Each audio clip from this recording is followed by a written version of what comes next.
When I have a lot of off time, I'm like, I don't know what to do with myself right now. Like if I have an off day, I just don't know how to sit in the calm. Like I like being pressured. I like being on the go. This is where I thrive, and I'm just, grateful to be doing everything that I am.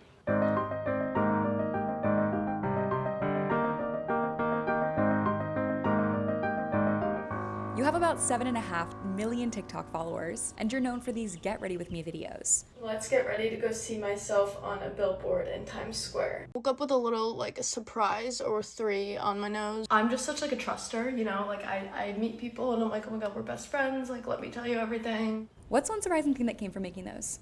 I think the way that what I say can really resonate with girls, and just the advice that I give, or those relatable moments that I talk about, like my acne or my mental health or me being dropped by all the sororities, like those moments that truly impact people, that to me it feels maybe silly or like I am oversharing online, but then, I meet people in real life and sometimes they'll come to me, with tears in their eyes, just saying how something I've said and shared has helped them, and that truly just, it makes it all worth it. Is there one thing you wish you knew about skincare when you were younger? I just wish I knew that people out there had skin like me. I've always had very acne prone skin. I remember just, comparing myself to everyone else online, and I don't know if it was Kendall Jenner, maybe she did a proactive campaign or something, and I remember that resonating with me so much when I was younger. So when I started dealing with super bad cystic acne, as much as it was the last thing I ever wanted to post about, and I was so embarrassed and so scared at first, that's truly what kickstarted my success. I always try now to just be realistic about, filters or photoshopping, and I just think it goes a long way. Was there one moment you realized social media could be your career? It was going into my senior year of college during the fall. I was really big on my Amazon storefront online, and I started to make money on there, and I would call my dad just for advice, and I basically was like, Dad, I'm not sure if I'm gonna, have to get a job after school. I'm making a lot of money on Amazon. And he was so confused. He didn't know what a TikTok was. He was like, Amazon is paying you to do what? One look at your socials, it is clear you are a very busy person. Yeah. What is one trick you use to manage a hectic schedule? I don't look more than a day ahead, because if I look months out and I see my travel schedule and everything going on, I get so stressed out, my chest gets tight. So I'm one day at a time, and that is how I do that.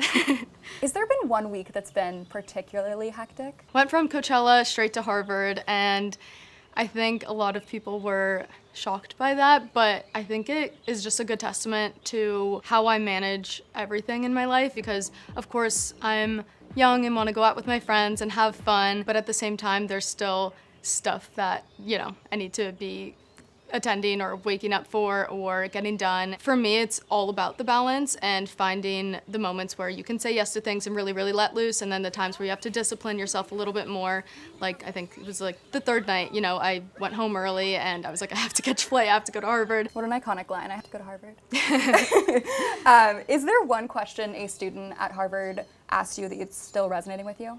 One of the students asked me if I'm scared of losing my career at any moment, because that is, I guess, a scary thing with social media, and something that I've tried to plan for in my career is longevity, and every opportunity, everything I do is really about the longevity of my career and not just selling myself out or selling myself short. One of your first big deals was your podcast Hot Mess with Alex Cooper's Unwell Network. What's one thing you learned from that experience? I am so happy that I started a podcast right after graduating college, because I think I got jolted into this place where everyone's like, do you want to act? Do you want to sing? What do you want to start? And I just wanted to take a step back and have my audience get to know me a little bit better than they already did. So I think transitioning into the long form content honestly just helped my audience get to know those personal moments of me a little bit better that I couldn't necessarily share in, 60 seconds or a 3-minute video. Who is one person you go to for business advice? Definitely my dad. So my dad is my manager, which came to be in a weird way. I just was going to him about advice, and as I started to enter this world, it was a little overwhelming at first, just balancing work and opportunities at the same time as being a senior in college and about to graduate. And growing up, I saw, him and his brothers have his own business, and that was always something I aspired to do one day. So it's really cool that we get to have that different dynamic now with our relationship. Is there one piece of advice he's given that stuck with you? Oh, that's such a good question. He says a lot all the time. The one thing he has taught me is like a team win is an overall win. So not to be selfish and looking out for everyone else around you that you work with. Is there one way that social media has changed your family dynamics? Weirdly, with my family, it's made us so much closer. I mean, my parents got divorced when I was little, so we have a very big blended modern family, so being able to bring everyone together for everything, it's really oddly made us a lot closer. And you and your sister seem to collaborate a lot too. My sister and I are, we're different in so many ways, and I think style is one of them. She's a little bit edgier and cooler than I am. I wish I could have that side to me, but we are just polar opposites in every way. Every sister.